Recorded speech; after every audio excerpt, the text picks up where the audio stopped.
Vamos abrir a palavra do Senhor. Eu te convido a abrir a sua Bíblia no último livro, o livro de Apocalipse, o livro da revelação de nosso Senhor Jesus Cristo. Apocalipse capítulo 3. Nós vamos ler do versículo 14 ao versículo 22. Começa com ao anjo do Senhor, ou ao anjo da igreja, e termina: quem tem ouvidos, ouça o que o Espírito diz às igrejas. Eu tenho percebido que na hora da leitura, como tem um microfone acompanhando, a segunda parte, a igreja quase não está lendo em voz alta. A gente deixa para o microfone ler, não, é para ler todo mundo. Ler forte as escrituras. Porque a melhor parte da pregação, irmãos, é a leitura da Bíblia. Porque não tem nenhuma interferência humana, nenhuma participação humana, no sentido de ser algo que eu escrevi como pregador. Eu estou com o meu esboço aqui, a palavra que eu quero compartilhar. Mas essa que a gente lê primeiro, é o próprio Deus que escreveu. Para mim e para você, nos alimentarmos dela. Então, eu vou ler o versículo 14, a igreja, toda a igreja, vai ler o versículo 15, assim a gente vai ler até o versículo 22. Ao anjo da igreja em Laodiceia, escreve: essas coisas diz o Amém, a testemunha fiel e verdadeira, o princípio da criação de Deus. Conheço as tuas obras, que nem és frio nem quente. Quem dera fosses frio ou quente. Assim, porque és morno, e nem és quente nem frio, estou a ponto de vomitar. Pois dizes: estou rico e abastado, e não preciso de coisa alguma, e nem sabes que tu és infeliz, sim, miserável, pobre, cego e nu. Aconselho-te que de mim compres ouro, refinado pelo fogo, para te enriqueceres, vestiduras brancas para te vestires, a fim de que não seja manifesta a vergonha da tua nudez, e colírio para ungires os olhos, a fim de que vejas. Eu repreendo e disciplino a quantos amo. Sê, pois, zeloso e arrepende-te. Eis que estou à porta e bato. Se alguém ouvir a minha voz e abrir a porta, entrarei em sua casa e cearei com ele e ele comigo. Ao vencedor, dar-lhe-ei sentar-se comigo no meu trono, assim como também eu venci e me sentei com meu Pai no seu trono. Quem tem ouvidos, ouça o que o Espírito diz às igrejas. Vamos ler mais uma vez o versículo 20, juntos? Eis que estou à porta e bato. Se alguém ouvir a minha voz e abrir a porta, entrarei em sua casa e cearei com ele e ele comigo. Senhor Deus, nosso Pai, acabamos de ler a Tua palavra. Ó Deus, e como sabemos, a Tua palavra, ela é viva, ela é poderosa, ó Deus, ela é suficiente, ela é inerrante, ó Deus, e nós te pedimos, fala conosco nessa noite, ó Deus, aprofunda essa palavra, ó Deus, no mais profundo dos nossos corações, da nossa alma, para que possamos, ó Deus, guardá-la, e que ela possa transformar, ó Deus, a nossa vida, completamente. Fala conosco, nós te pedimos, em nome de Jesus, amém. Amém. Eu não sei se todos tiveram a oportunidade de fazer a leitura da devocional, que é baseada no Salmo 100. Servir ao Senhor com alegria. O tema da mensagem de hoje é palavras versus atitudes. Palavras versus atitudes. Você se considera uma pessoa de atitude? Ou você é uma pessoa mais observadora, uma pessoa mais relapsa, uma pessoa mais desconfiada? Talvez você nem mesmo pensou sobre isso até o dia de hoje, mas você precisa pensar, você precisa agir, você precisa se posicionar. O que vemos nessa carta da igreja de Laodiceia é exatamente uma amostra de uma igreja que não se posicionou ou que não se posicionava, de uma igreja que não tomava atitude, de uma igreja que não agia de acordo com aquilo que ela falava ou aquilo que ela sabia. Uma igreja que não agia como uma igreja forte e saudável. E qual era o problema da igreja de Laodiceia? O problema da igreja de Laodiceia, que o texto nos mostra claramente, é que essa igreja vivia uma falta de atitude, uma falta de posicionamento, uma falta de firmeza na sua caminhada. Ela vivia, diz o texto, uma vida morna. O versículo 16, o próprio Jesus diz: assim porque és morno e nem és quente nem frio, estou a ponto de vomitar-te da minha boca. Meus irmãos, o que significa essa vida morna? O que significa esse viver acomodado, senão a falta de um posicionamento firme de acordo com aquilo que a gente crê e professa que crê? É por isso que eu queria que você pensasse hoje: será que as suas palavras estão de acordo com suas atitudes? Será que o que você canta na igreja é exatamente o que você vive fora da igreja? Será que aquilo que você declara que crê é aquilo que você vive quando você está longe dos olhares dos irmãos da igreja? Olha, a igreja de Laodiceia vivia um problema que é próprio dos nossos dias, dessa pós-modernidade, onde ninguém se firma num lugar sólido, numa verdade absoluta, onde cada um pensa o que dá na cabeça e faz, é aquilo que é relativo ao que ela pensa. Cada um faz o que acha melhor fazer. E essa é uma marca dos nossos dias. E esse problema, meus irmãos, é tentar viver até a metade do caminho. Esse problema, meus irmãos, é tentar viver o tal equilíbrio, é viver na média. Sabe essa ideia de que você precisa viver na média, nem um extremo, nem ao outro. Ou seja, o quente é um extremo, é um polo. O frio é outro extremo, é outro polo.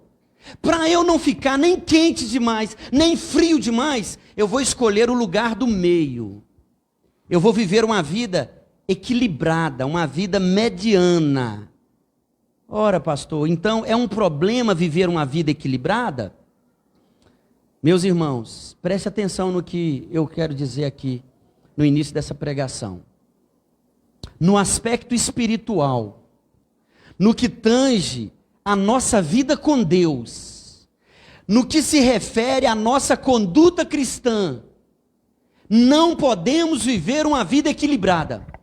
Não podemos viver uma vida pelas metades. Não podemos viver uma vida que vai até a metade. Uma vida que não se define. É o famoso em cima do muro. É o famoso ficar bem com Deus e com o diabo. Já viu uma história assim por aí? Daquele que não quer se posicionar do lado de Deus para não desagradar o diabo. Para não ter problema com o diabo. Já viu pessoas que querem viver uma vida Na metade do caminho, elas nem vão e nem ficam. Já viu pessoas que estão num relacionamento, e eu já vi ao longo da minha vida, tantas pessoas sofrendo com isso. Namoros, noivados e até casamento, de pessoas que não atam e nem desatam. Elas não estão, mas elas também não vão. Elas não se definem por um ponto de radicalismo no bom sentido, porque não tem raiz, ela fica flutuando. Ela não tem uma firmeza, um propósito, e ela então se permite ficar no meio do caminho. Ela não é fria e ela não é quente. Ah, meus irmãos, o que Deus fala na sua palavra para nós nessa noite. Assim, porque és morno e nem és quente nem frio, estou a ponto de vomitar-te da minha boca. Aristóteles, o famoso filósofo, enfatizava em sua filosofia a média áurea, ou a média de ouro, também chamada de doutrina do meio. Sabe o que Aristóteles dizia? Que a virtude está no meio. Nunca vai para um lado nem para o outro, mantenha o meio. Olha o perigo disso, irmãos. Essa igreja talvez estivesse sendo influenciada por essa visão filosófica aristotélica. A virtude está no meio. Talvez, meus irmãos, essa igreja vivesse então buscando esse meio termo, buscando o equilíbrio, buscando fugir dos polos, dos chamados extremos. E a pergunta que eu quero que você faça no seu coração: será que todo extremo é ruim? Ou a gente pode fazer de forma diferente? Será que toda tentativa de equilíbrio é boa? Será que todo equilíbrio é bom? A Bíblia está dizendo que Deus vomita os equilibrados. Aqueles que não se definem nem para um lado e nem para o outro, eles causam náusea em Deus. Aqueles que não se posicionam para uma vida correta, para uma vida coerente, para uma vida séria com Deus, eles causam enjoo, ânsia de vômito em Deus. A questão, meus irmãos, é que nós não podemos ter equilíbrio em tudo. Não dá para ter equilíbrio entre a fidelidade e a infidelidade. Eu vou ser mais ou menos fiel ao meu Deus. Não dá. Não dá para ter equilíbrio entre pecar e ser santo. Eu nem vou pecar muito demais, nem vou pecar nada, que eu não consigo. Então, tipo assim, eu vou escolher uns pecadinhos assim, menos pior, e vou pecar neles. Eu estou na igreja, eu estou buscando a Deus, mas a carne é fraca, né? Então eu não vou me entregar ao pecado, eu não vou mergulhar de cabeça, mas eu vou enfiar uma perninha lá, e às vezes vou dar uma afundadinha, vou molhar até o pescoço, depois eu saio, tomo um banho. Não pode e não deve haver equilíbrio entre pecar e ser santo. Não dá para ser equilibrado entre Deus e o diabo, entre luz e trevas. Não dá para ser equilibrado entre salvação e perdição, irmãos. Ou a gente entende isso de uma vez por todas, ou a nossa vida será uma eterna mesmice, um eterno girar em volta de um mesmo toco e não avançar. Se a gente não se posicionar, a nossa vida vai ficar estagnada e nós vamos ser pessoas infrutíferas. O tema nosso esse ano é frutificando em toda boa obra. Mas, meus irmãos, na coluna do meio, nesse equilíbrio maldito, nesse ir até a metade do caminho, nós não seremos pessoas frutíferas. Nós não vamos frutificar. Nós não vamos frutificar. Meus irmãos, tem um comentarista chamado William Hendrickson. Ele diz que a cidade de Laodiceia, obrigado meu irmão, era o lar dos milionários. Olha que interessante. Nessa cidade havia teatros, havia estádios, tinha um estádio que inclusive era equipado com banhos, para quem fosse assistir um espetáculo, podia tomar um banho, antes ou depois do espetáculo. Meus irmãos, era a cidade de banqueiros, era a cidade de transações comerciais. E o que aconteceu? A igreja havia se tornado a cara da cidade. Ao invés de transformar a cidade, a igreja tinha se conformado a ela. Os crentes eram mornos, sem entusiasmo, eram crentes sem caráter. Laodiceia era uma cidade do relativismo e a igreja se tornou uma igreja relativista. O que é ser relativista, pastor? É a gente responder assim, não tem nada a ver. Isso é relativo, ou seja, para você é pecado, para mim não é. Cada um tem uma visão. Isso é ser relativista. É você não firmar numa verdade. Meus irmãos, o mundo muda. Mas o evangelho não muda, Deus não muda, a palavra de Deus não muda. O que Deus falou no passado, Ele continua exigindo da sua igreja hoje. Nós não podemos brincar com Deus, nem com a nossa vida diante de Deus, meus irmãos. Uma igreja que escolheu o lugar do meio, uma igreja que escolheu o lugar do equilíbrio, sempre está pronta a se comprometer com o mundo ou a misturar as coisas de Deus com as coisas do mundo e depois justificar. Não tem nada a ver. Isso é coisa da igreja, das religiões. Isso não tem nada a ver, nem está na Bíblia. Nem está na Bíblia que não pode fazer sexo antes do casamento. Procura na Bíblia que aí eu vou cumprir. Nem está na Bíblia que eu não posso beber um gole por aí, nem está na Bíblia que eu não posso acender um cigarro e fumar, nem está na Bíblia um versículo claro assim. Meus irmãos, e as pessoas vão relativizando e misturando as coisas de Deus com as coisas do mundo. Essa igreja de Laodiceia, estava satisfeita com sua vida espiritual, e nós vimos isso na leitura. A igreja de Laodiceia, ela se tornou uma igreja popular, uma igreja satisfeita com sua prosperidade, uma igreja orgulhosa, porque ela tinha membros ricos. A religião dessa igreja era apenas uma simulação, eles viviam de palavras e não de atitudes.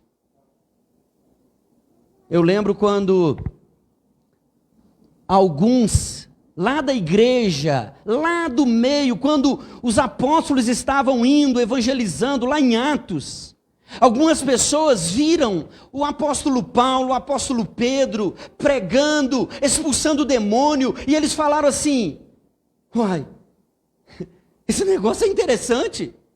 Eles dão uma palavra e os demônios saem. Vou experimentar fazer isso. Quem lembra dessa passagem? E chegou para o endemoniado e falou: sai, eu te repreendo, sai, eu te repreendo. O endemoniado, na boca daquela pessoa, falou com eles o quê? Paulo eu conheço. O Deus de Paulo eu conheço. Mas eu não te conheço. E diz que eles tomaram uma surra dos endemoniados. Não basta repetir uma palavra, irmãos. Ser de Deus não é a gente levantar a mão e falar: Senhor, eu te aceito como meu Senhor e Salvador. Não é uma palavra mágica. É uma palavra que vai exigir de nós atitudes. Do contrário, nós vamos só repetir como papagaio uma palavra que pediram para a gente repetir, uma oração que pediram para a gente repetir, um constrangimento para vir na frente e falar algumas coisas e voltar para casa: olha, minha vida mudou, e às vezes não mudou nada. Porque palavras não mudam, o que mudam é atitude do coração. E eu queria que você levasse hoje essa mensagem de forma séria para a sua vida. Jesus diz para essa igreja: eis que estou à porta e bato. Se alguém ouvir a minha voz e abrir a porta, eu entrarei e cearei com ele e ele comigo. Não basta ouvir a voz do Senhor. Não basta saber que o Senhor está chamando do lado de fora do seu coração. É preciso abrir a porta. É preciso ter atitude. Meus irmãos, quantas vezes nós estamos ouvindo Deus falar, ouvindo a palavra de Deus falar, mas a gente não toma atitude. A gente continua com a mesma vida morna. A gente continua com as mesmas falhas de caráter. A gente continua fazendo tudo do mesmo jeito. E acha que Deus vai aceitar as nossas palavras. Meus irmãos, o que agrada a Deus é obediência. E ele falou isso através de Samuel. Ele falou isso com Saul. O Senhor não tem tanto prazer em sacrifícios e holocaustos, senão que se obedeça a sua palavra. O obedecer é melhor do que sacrificar.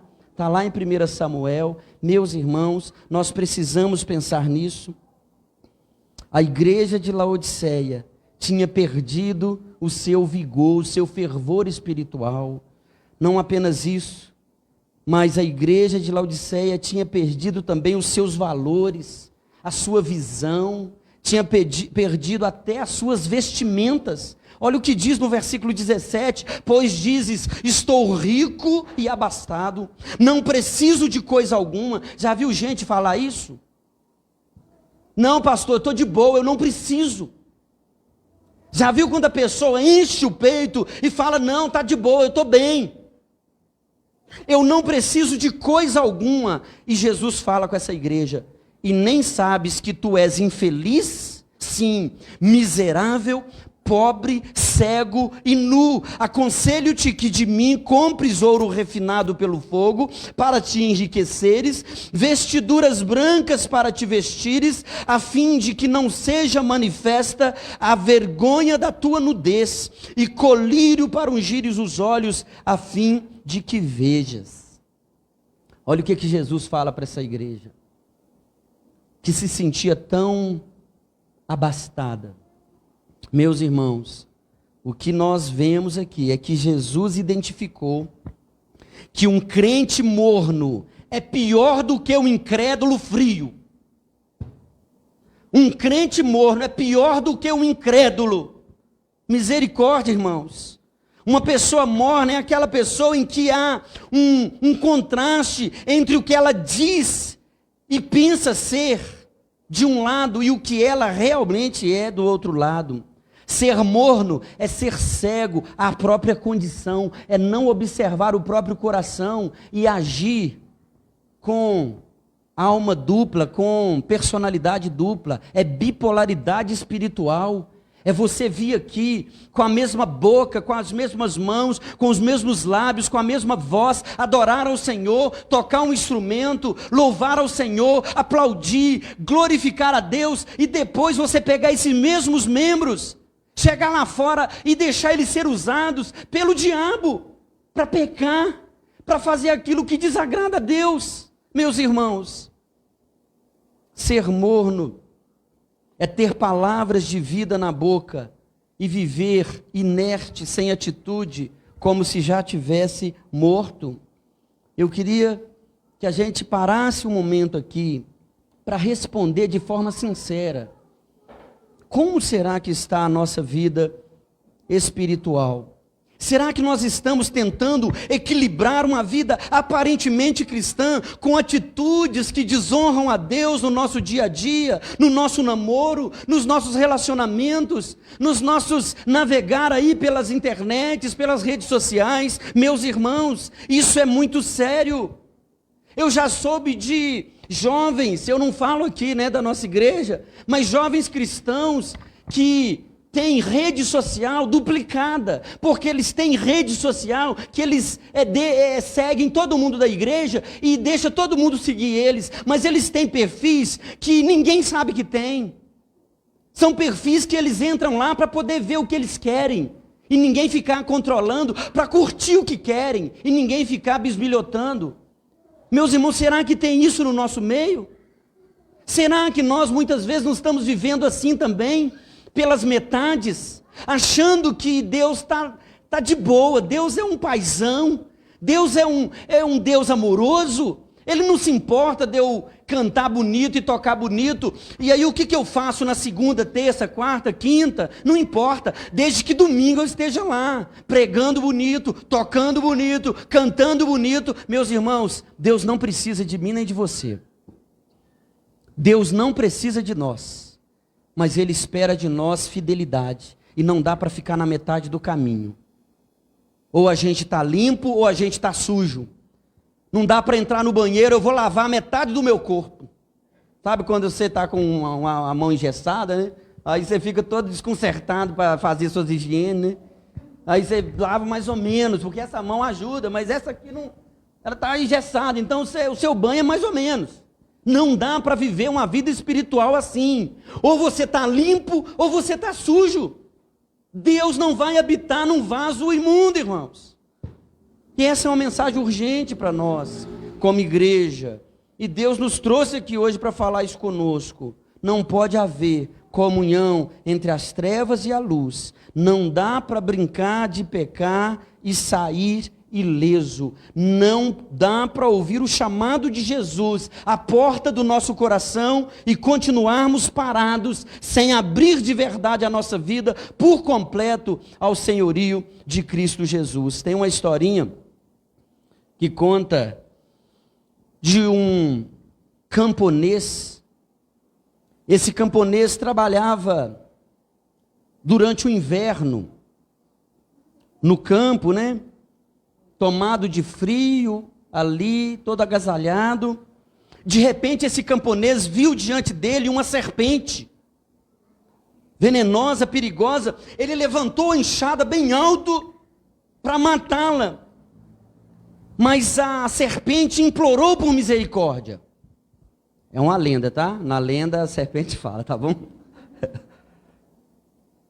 Eu estou muito congelada. Tenha compaixão de mim. Eu estou muito congelada. Não faça isso comigo. Eu não posso te fazer dano nenhum, disse a serpente chorando. O fazendeiro, movido de compaixão, pegou a serpente quase morta, cobriu com a sua túnica e protegeu ela junto do seu peito. Não vai acabar bem, né, irmão? Como ele começou a trabalhar, a serpente foi ficando aquecida ali no seu peito. Cada vez mais aquecida, mais aquecida. De repente ele sentiu uma fisgada. A serpente mordeu o camponês. O camponês imediatamente pegou sua túnica, jogou no chão e gritou com a serpente: por que você fez isso? Eu te ajudei, eu confiei em você. É verdade, respondeu a serpente, escorregando para longe. Mas não me culpe. Ela rastejava e dizia para ele: não me culpe. Você sabia que eu era uma serpente quando me salvou, quando não me matou. Não me culpe. Eu não me vesti de um animal dócil. Você sabia que eu era uma serpente. Meus irmãos, quantas pessoas hoje pegam o pecado e guardam no colo, nos braços, e deixam ele ali aquecido.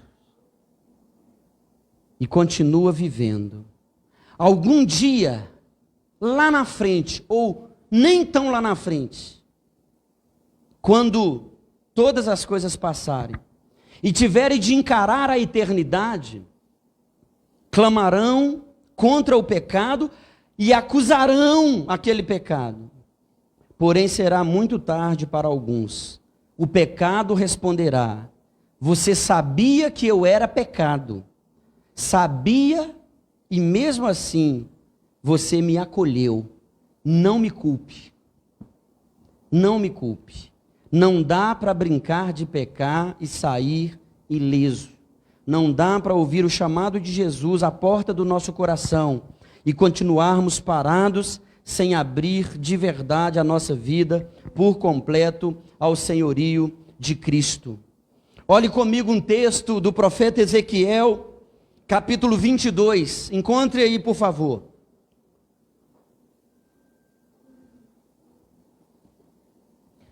Profeta Ezequiel, capítulo 22, versículo 26, diz assim: os seus sacerdotes transgridem a minha lei e profanam as minhas coisas santas. Entre o santo e o profano não fazem diferença, nem discernem o imundo do limpo, e dos meus sábados escondem os olhos, e assim sou profanado no meio deles. Ah, pastor, mas aí está falando dos sacerdotes, aí está falando dos pastores. Pois bem, Ezequiel 44, versículo 23, a meu povo ensinarão a distinguir entre o santo e o profano, e o farão discernir entre o imundo e o limpo. Entre o imundo e o limpo. Ou você está limpo, ou você está sujo. Nós não podemos, meus irmãos, fazer a obra do Senhor do nosso jeito e achar que está tudo bem. Nós não podemos levar a nossa vida do nosso jeito e achar que está tudo suave, está tudo tranquilo, eu sei o que eu estou fazendo. Meus irmãos, ou a gente se submete ao Senhor, entrega de fato o nosso caminho a Ele, ou a gente não vai viver uma vida transbordante e frutífera. Nós não podemos fazer a obra do Senhor de qualquer maneira. Hoje pela manhã, estávamos aqui estudando, a revista de escola dominical, e foi mencionado o texto de Isaías capítulo 1. E sabe o que tem em Isaías 1? Um culto. E sabe o que está acontecendo lá? Deus está tampando os ouvidos. Quando aqueles crentes começam a orar, Deus tapa os ouvidos, Ele não suporta ouvir as orações. Porque havia essa mistura entre o que é de Deus com o que é do mundo. E Deus não se mistura, irmãos. As coisas de Deus não se misturam. Olha o que diz aí, Isaías capítulo 1, versículo 11. De que me serve a multidão dos vossos sacrifícios, diz o Senhor? Estou farto dos holocaustos de carneiros, da gordura de animais. Versículo 12, quando vindes para comparecer perante mim, quem vos requereu o pisardes nos meus átrios? Quem deu autorização para vocês entrar na minha casa, nos meus átrios? Olha como Deus está irado, irmãos. Não continueis a trazer ofertas vãs, o incenso para mim é abominação. As festas de lua nova, o sábado, as convocações das congregações, não posso suportar iniquidade associada ao ajuntamento solene. As vossas festas de lua nova, as vossas solenidades, a minha alma aborrece, já me são pesadas, estou cansado de as sofrer. Pelo que quando estendeis as mãos, escondo de vós os olhos. Sim, quando multiplicai as vossas orações, eu não as ouço, porque as vossas mãos estão cheias de sangue. Lavai-vos, purificai-vos, tirai a maldade de vossos atos de diante dos meus olhos, cessai de fazer o mal, aprendei a fazer o bem, versículo 17, atendei a justiça, repreendei ao opressor, defendei o direito do órfão, pleiteai a causa das viúvas. Palavra dura do Senhor ao seu povo, irmãos, porque Deus é um Deus santo, 3 vezes santo. E a gente acha que está tudo bem, que Ele vai aceitar o culto que a gente apresenta do nosso jeito, não. Ou nós nos vestimos de humildade, de arrependimento, meus irmãos, ou é melhor a gente nem abrir a boca. Pastor, que palavra dura, pastor. Meus irmãos, essa palavra é dura primeiro para o pastor. É uma palavra séria que nós precisamos atentar. Nós não podemos viver pela metade do caminho com Deus. Ou a gente é de Deus, ou a gente não é. Ou a gente vai chegar em casa e juntar tudo aquilo que faz parte de um passado, de vícios, de dependências, de erros, de pecados, e pôr fogo naquilo, e sumir com aquilo, e deletar aquilo do nosso celular, ao invés de pôr mais uma barreira de senha para ninguém achar, a gente limpar aquilo. Sumir com aquilo da nossa vida, porque amanhã Deus vai lembrar você dessa palavra de hoje.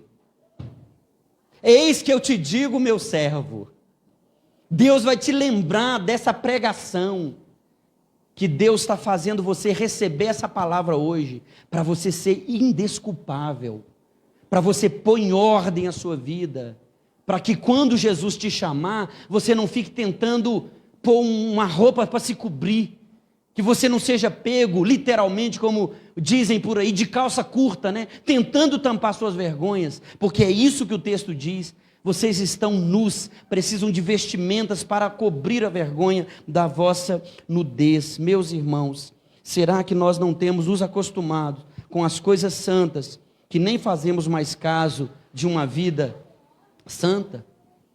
Será que pecar é só se a gente for pego no pecado? Nós lembramos de manhã da mulher adúltera, ela foi pega em flagrante adultério. Lembra? João 8. Quem pegou ela foi a igreja, foram os religiosos. Arrastaram ela e jogaram aos pés de Jesus. Essa mulher foi pega em flagrante adultério e a lei manda que ela seja apedrejada. E tu o que dizes? Se você ler o texto, vai ver que eles queriam experimentar Jesus. Nem era questão de condenar a mulher. Só que eles não sabiam que Jesus tinha pego eles todos. Todos eles tinham sido pegos por Jesus. Eles pegaram a mulher, mas Jesus sondava o coração deles e viu o pecado de cada um deles. Talvez algum daqueles homens tinha até deitado com aquela mulher. Hipocrisia, porque para eles o pecado é quando ele é descoberto. Enquanto ele está sendo bem escondido, ele não é pecado. E Jesus pegou eles. Meus irmãos, o homem vê o exterior, porém Deus vê o coração, e é no coração que a gente peca e se suja. Jesus disse em Mateus 15, 18 e 19, o que sai da boca vem do coração, e é isso que contamina o homem, porque do coração procedem os maus desígnios, os homicídios, os adultérios, a prostituição, os furtos, os falsos testemunhos e as blasfêmias. E eu te pergunto, nessa noite, quem pode conhecer o coração, senão o próprio Deus, pelo seu Santo Espírito, que sonda o mais íntimo de cada um de nós? Eu não posso conhecer o seu coração. O máximo que eu posso ver é o seu status, se você não tiver bem bloqueado. E eu quase não vejo status. O máximo que eu posso ver é o seu Facebook, apesar que eu quase não entro lá também. O máximo que eu posso ver é o seu Instagram. O que você está postando lá é o máximo. Mas Deus, Ele sonda o mais profundo do nosso coração. Nós não podemos viver uma vida apenas de palavras e sem atitudes. Nós não podemos ficar pelo meio do caminho, nem no lugar de mornidão. A igreja de Laodiceia, ela era inconstante, ela não era nem quente e nem fria, ela era morna, meio do caminho. A igreja de Laodiceia era arrogante. Vocês dizem, né? Estou rico, abastado, não preciso de coisa alguma, versículo 17. A igreja de Laodiceia foi chamada ao arrependimento, versículo 19. Eu repreendo e disciplino a quem amo, sê pois zeloso e arrepende. A igreja de Laodiceia precisava tomar uma atitude, abrir a porta para poder cear com Jesus. Quando abrimos a porta, o Senhor entra, e sabe o que acontece? Ele vai começar a ver o nosso quarto, as nossas gavetas, nosso guarda-roupa, os lugares que a gente tem coisa, Ele vai começar a ver nossa casa. E meus irmãos, ainda que Ele veja lá a sujeira, Ele vai nos mostrar a alegria de viver uma vida limpa. Ele vai ajudar-nos a limpar, Ele vai limpar a nossa vida com o sangue precioso dele, e vai nos ensinar a viver uma vida feliz, próspera, uma vida limpa. Eu encerro a mensagem de hoje com o texto de Provérbios 28, 13, que diz assim: o que encobre as suas transgressões jamais prosperará, mas aquele que as confessa e deixa, alcançará misericórdia. Eu repreendo e disciplino a quantos amo, sê, pois, zeloso e arrepende-te.